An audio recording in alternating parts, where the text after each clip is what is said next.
time with us and God. And I am so excited. I have my baby brother. Yes, I have a baby brother. I have my baby brother on this program. His name is Apostle Calvin Cook. Actually, his name is Calvin Cook, but the apostle is the other part of it.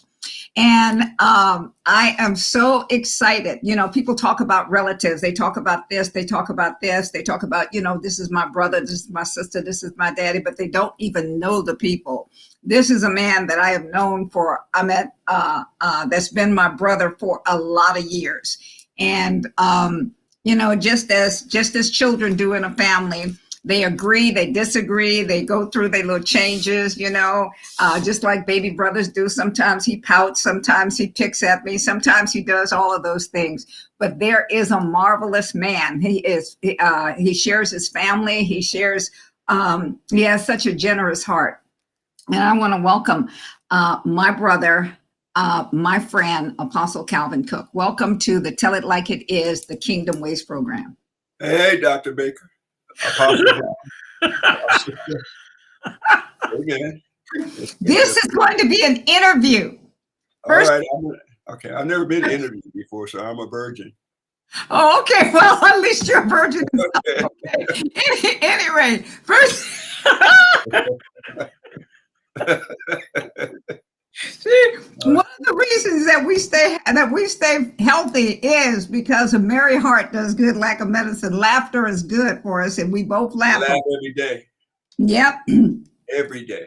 Who is Calvin Cook? Tell us a few minutes. Take a few minutes and tell us who is Calvin. Oh, a very simple guy.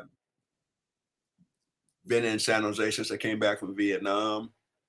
I'd say since 1970, I've been in the San Jose area. I came back in Vietnam in 1970.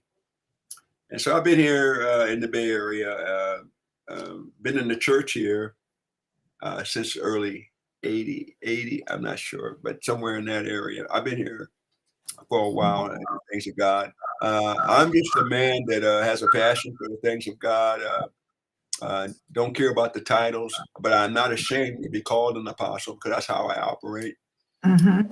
The things that men saw in me, and I never did anything on my own. I always went to somebody that had oversight, had insight to put me in the proper places of ministry that I'm supposed to be in. I let my pastor define me, discover my giftings, and set me out in my giftings. And I operate the same right now. So yeah, that's all you need to know about me. No, that's not all. Okay, you're married to a fabulous because I wouldn't be able to be blonde today if it wouldn't have been for her, you know. So I just want you to know that you have kids. Deep right there. It's what? That was a deep statement right there.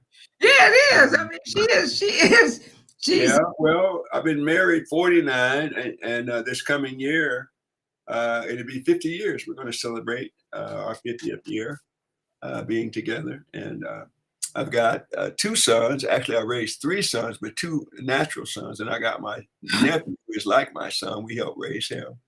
I love him like a son, and his wife is our music director here at the ministry, and so. And then this Sunday, I had 2 of my sons in church with me now, because Calvin came this Sunday. Wow! So God is moving in my family with my. I tried to be a witness with my life, my wife and I, and they're seeing that witness and they're coming to the light. So I'm a happy camper with my family in the church. You know, they don't have to be pastors, even though one of them is. Yeah, they could be anything. Powerful young man. Yeah, we don't powerful young man. Yeah. Yeah. Okay, let me ask you this. Okay. The name of your congregation is Golden Altars. How did you come about that name? Well, the name Golden Altar Ministries came out of my pursuit of the Lord in the Tabernacle of Moses. And when I became pastor of prayer, which is no such thing, but I became a pastor of prayer at that particular time, I studied the altar of prayer, which is the altar of incense or the golden altar. And so because of that, after 20 years of being in the prayer ministry, I started an evangelistic ministry called Golden Altar Ministries,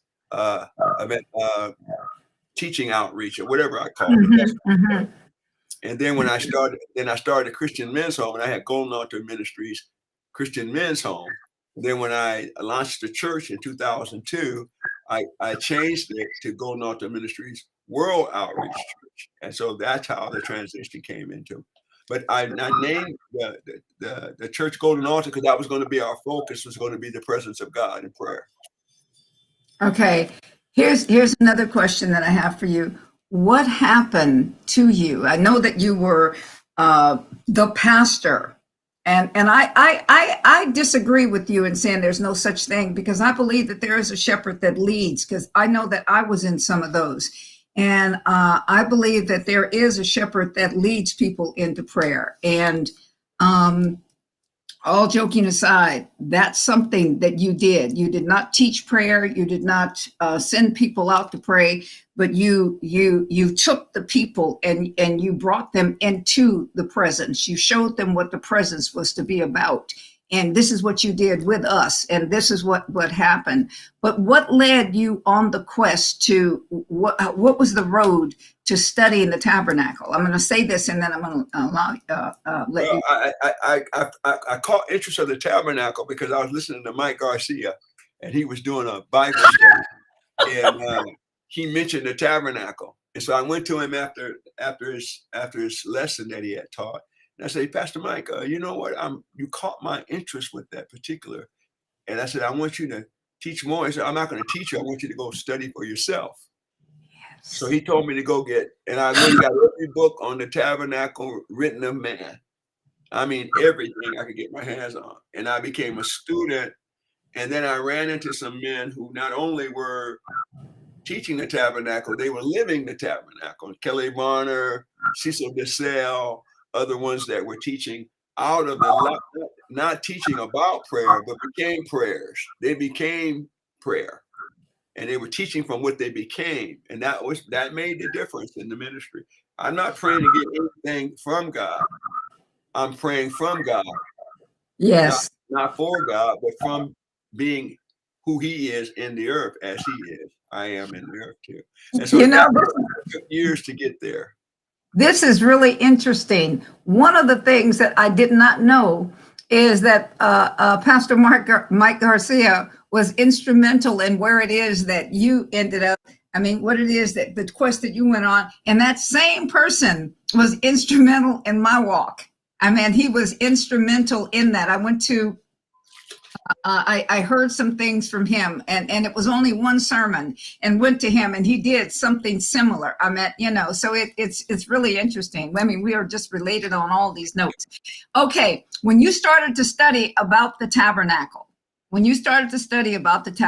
of Moses, what was some of because I have heard a lot of people, they teach. Okay, they talk about the tabernacle, they teach about the tabernacle, but there's no heart in it. This is something to go ahead and do, just like the kingdom. People talk about the kingdom of God, and there's no real heart in it. It's not something that they have invested their lives in. What made you? How did you start to really take us around the road? We got 8 weeks. We have 8 weeks, and I'm gonna push, and I'm gonna interview you. So take us on this road.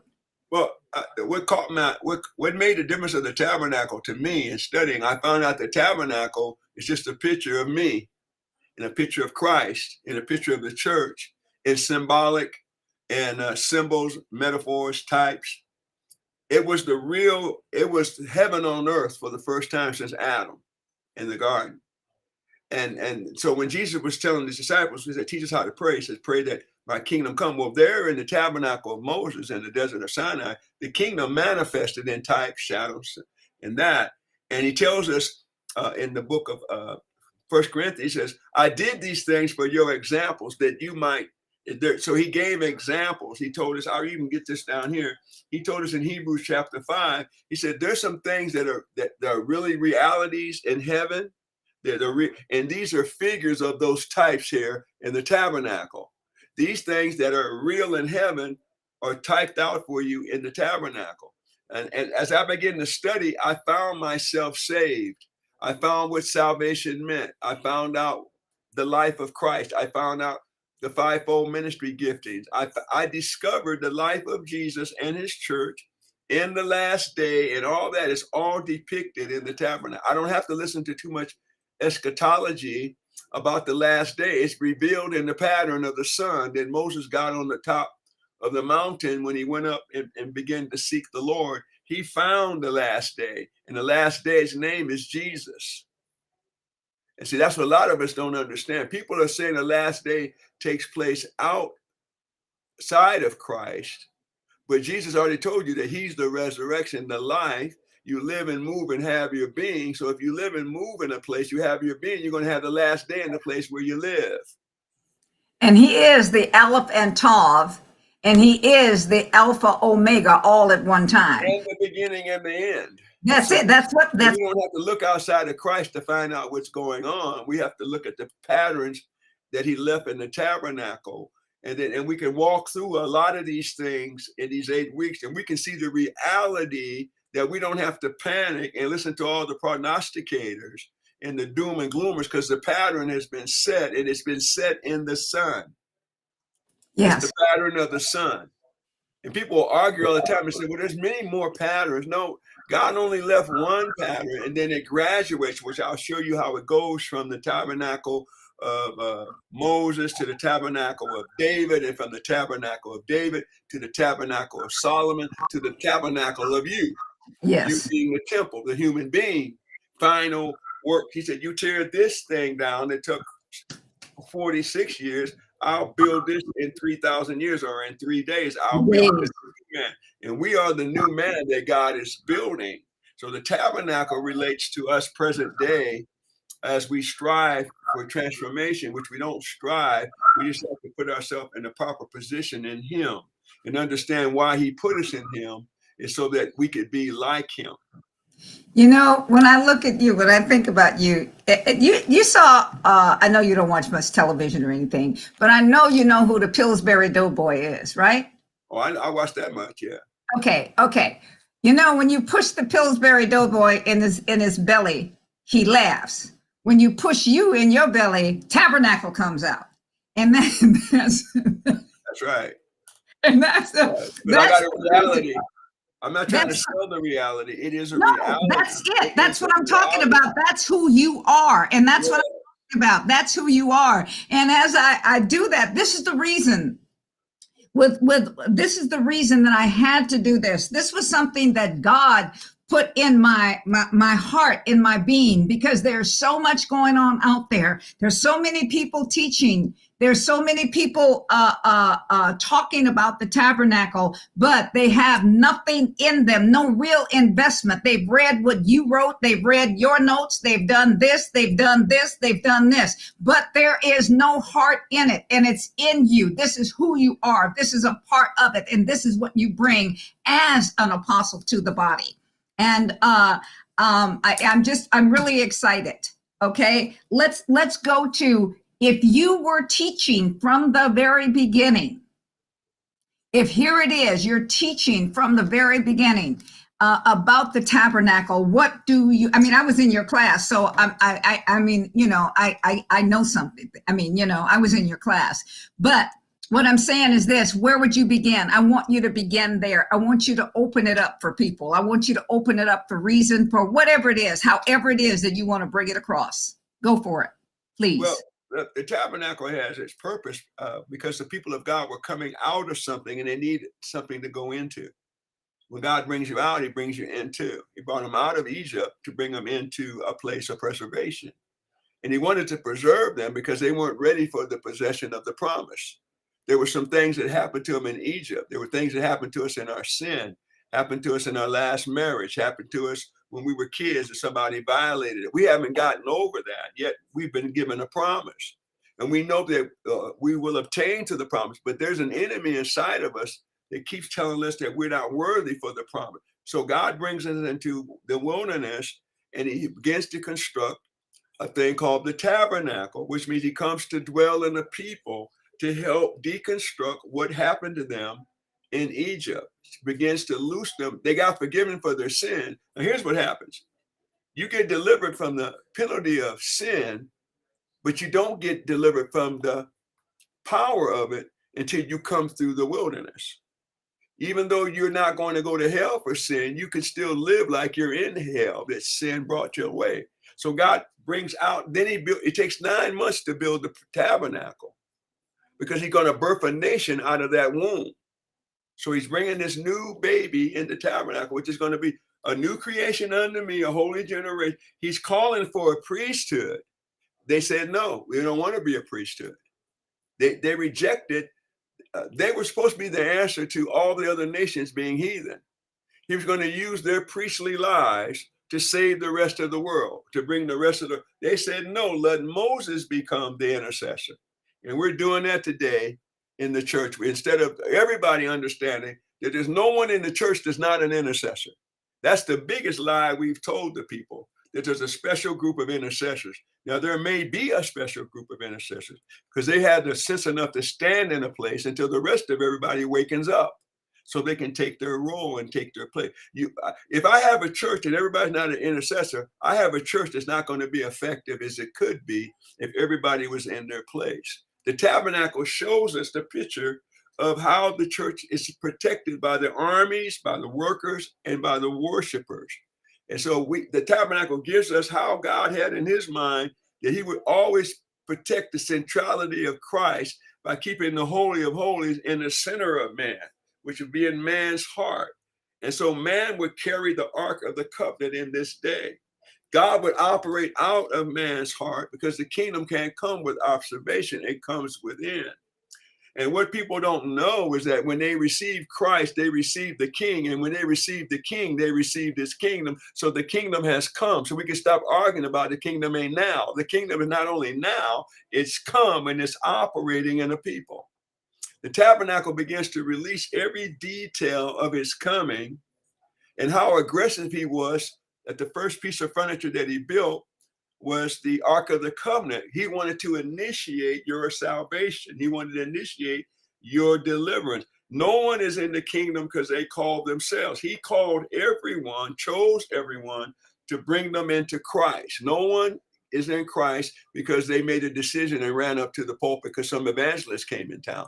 God called you before the evangelist was born.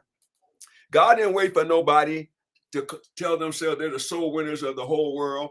He had already called you into him before the soul winner even came through his mother's womb. So these things that we say today, it makes men look great and big, but God didn't use men. God used his son Christ to initiate. He's the author and the finisher of this. And we see this all played out. Now, one of the things I know that I've been studying, it talks about when a guy or a builder, it has an idea about what he wants to build, if it's an edifice or whatever it is, it has to suit his requirement. It just can't be thrown up. It has to have the proper foundation. It has to have everything in his mind that he wanted, not like Nimrod had in his mind to do, but as God had in his mind.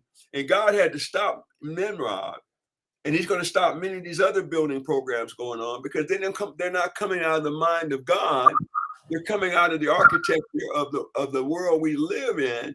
And we forgot about building the people. The tabernacle gives us detail by detail how we are built up as an edifice, as a structure, a frame, and then covered with these tents and these curtains. But first we must be framed. And so I don't want to get ahead of myself, but no, I don't want you. I'm not going to let you. I'm going to help you. I'm going to help you because it's all in you. Okay, going back, we're still in the initial opening when you are giving picture. You've given a picture of where it is that we're going. Now, just like God did, he gave a picture of where it is that we are. He showed us the end, and now he's taking us back to the beginning and walking us through these things. It's just like this house. The builders had an idea of what this room was going to be like. And I told them, no, that is not my idea. My idea is this is a room offside of this bathroom, offside of this master bedroom. This is a room that is for prayer. This is my room. And I don't want any outside doors. It's supposed to be what it is. And so, as you're saying, when it was being framed, then I knew exactly where everything was going to go. And this is what you're telling the people. You're telling us, you're revealing to us that when God built that frame, he knew where everything was going to go. He knew all of these things. So go back to your initial, as if you were teaching the people line upon line, getting it in them so that they have a foundation. What this is, this first day, this first session is about foundation. So go for it, Apostle. Well, what Moses was told in Hebrews 8:5, he says, now this serves unto an example and a shadow of heavenly things, as Moses was admonished of God when he was about to make the tabernacle. God said to him, for see, saith he, that you make all things according to the pattern I showed you on the mount. Are you hearing that? And so Moses didn't get to come out of his own mind. He had to stay directly to what God told him to do and build it. And so he is doing with the church. The church is not a building where we've made a lot of emphasis on building structures when the emphasis is on building a people. And the tabernacle is the example he gave us on how much detail should go in discipling the nations to come into the image of what they fell from. See, Adam didn't fall from religion. He fell from an image. He didn't fall out of a democracy. He fell out of the kingdom. He was the kingdom diplomat in the earth. And God is showing us through the tabernacle how to put this man back together again so he cannot fall. That's This right. man will never fall. He tells us, he says that if you do this and you brotherly love and brotherly kindness, temperance, meekness, you shall never fall. He said, if you don't do these things, you cannot see past your nose. But if you build this thing right, you will never fall. And so this is why we must pay attention to the details and quit telling people we don't need to study the tabernacle, because the tabernacle was left for our instruction and our admonition, so that we would know that what was being built in the tabernacle in the wilderness was the church in the wilderness, and it was exactly like it was in heaven. There was a prayer altar in heaven. There was everything that's in that tabernacle. There is a real one in heaven. There's a real replica of the true figure that was typed out in the tabernacle. So we can't say don't study it. What does it mean? Where is it taking us? How come the church is malfunctioning? Because we threw out the blueprint and we start building according to Microsoft and other builders to have been successful. It's an interesting thing in my field. You know that my field is psychology, but I do temperament therapy, and you can find this. You can find how he created us in the different parts of who we are, who he created us to be. You can find what you're teaching as you're doing this. It's allowing me to see how the different temperaments of man, how it is that he made us, how it is that we fit into it. Because I'm jumping ahead just a little bit, but there's an area for the evangelist. There's an area for the pastor and the prophet and the teacher and the apostle. There's different parts of the tabernacle that brings these things forth, and the people of God, the people. And so in this, as you're describing this, you're allowing us to see the different struggles that we go through. And as you go through these things, I know that you'll talk about that, but everything is in us to be able to go through these struggles, because we were made with the ability to go through the strengths and go work with the strengths and to work with the weaknesses, because different parts of this tabernacle has strengths and the different parts has weaknesses. And so, what you're saying is just amazing. What you're saying and what you're bringing forth is just truth. So go ahead, 3 more minutes. What I want you to see, though, is that God knew how much damage was done in Egypt. 40 generations. They were damaged, generationally damaged. They were damaged to the core. And so the wilderness was designed not for punishment, but was designed for a period of healing, restoration, so he could bring a whole people into promise. He didn't want to bring a half people. He didn't want to bring a tormented people. He didn't want people that needed inner healing any longer. He didn't want to have people in the promise and still couldn't witness to nobody because they remembered what happened in Egypt. So the wilderness was designed, the tabernacle and all that it represented was designed to get the people to see, even though they couldn't see God's purpose, they could receive his provision. So he provided for them. They never thirsted. Their clothes didn't wear out. They never got sick. He was showing them that what he could do, what Egypt could not do, in a place where it was not conducive for anybody to do anything. That's why he chose the wilderness. The wilderness would amplify the ability of a God to provide a people that what they needed without having anything in the environment that could possibly aid God in helping them. God had to make the wind blow. He had to bring things into the environment for the people he had to bring food out of heaven because there was none in the earth. He had to he had to cause a wind to blow to bring in whatever God did. He did it because of what they had inside of them that got damaged, and they misinterpreted it. They began to chide, and he knew they would do that.